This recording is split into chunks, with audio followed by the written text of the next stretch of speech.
Hi friends! ఈ video నచ్చినట్లయితే like చేయండి, సబ్స్క్రైబ్ చేయండి.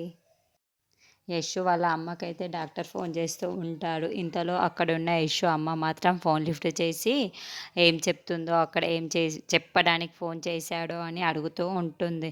ఇంతలో అక్కడున్న డాక్టర్, మీ ఇంట్లో ఇంకా మీరే ఉన్నారు. ఏ కన్నతల్లి ఈ విషయం వినాలని అనుకోదు. కానీ మీకు చెప్పాల్సే వస్తుంది. అందుకే నేను మీకు చెప్తున్నాను.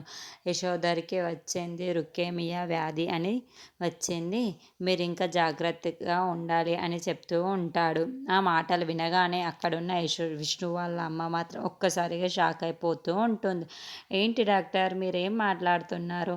యశోదరికి ఏదో ఫుడ్ పాయిజన్ అయి ఉంటుంది, అందుకోసం అలా పడిపోయాడు అంతే, ఇంకేమీ కాలేదు కదా అని చెప్పేసి అంటూ ఉంటుంది. లేదు మేడం, యశోధర్ అలా పడిపోలేదు. కారణం ల్యూకేమియా అనే వ్యాధి వచ్చింది. అది రేర్ వ్యాధి. అది వచ్చిందంటే ఇంకా బ్రతికేయడం లేదు. అది లాస్ట్ స్టేజ్లో ఉన్నాడు యశోధర్ అని చెప్పేసి అంటూ ఉంటాడు.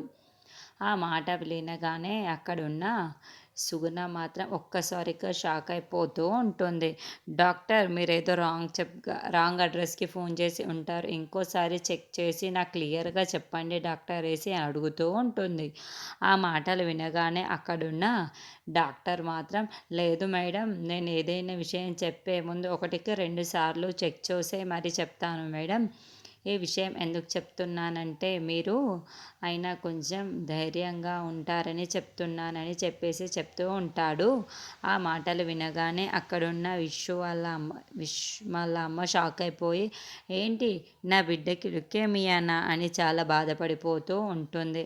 ఇంతలో అక్కడున్న డాక్టర్ మాత్రం, అవును మేడం, మీకు ఇంకా యశోధర్ గారికి వారం రోజులు బ్రతికే ఉంటాడు అంతే అని, మహా అయితే ఆ దేవుడు కరుణిస్తే ఇంకో 10 రోజులు ఉంటాడు అంతే, కానీ మరి ఇంకా బ్రతకడు అని చెప్పేసి అంటూ ఉంటుంది. ఆ మాటలు వినగానే అక్కడున్న సుగుణ ఒక్కసారిగా షాక్కి కుప్పకూలిపోయి ఉంటుంది. ఇంతలో అక్కడున్న డాక్టర్ ఆ విషయం చెప్పడంతో ఆ దేవుడి మీద చాలా కోపం వచ్చేసి ఉంటుంది. మేడం, ఇంకా నేను ఉంటానని చెప్పేసి మీరే చూసుకోవాలని చెప్పేసి ఉంటూ ఉంటుంది.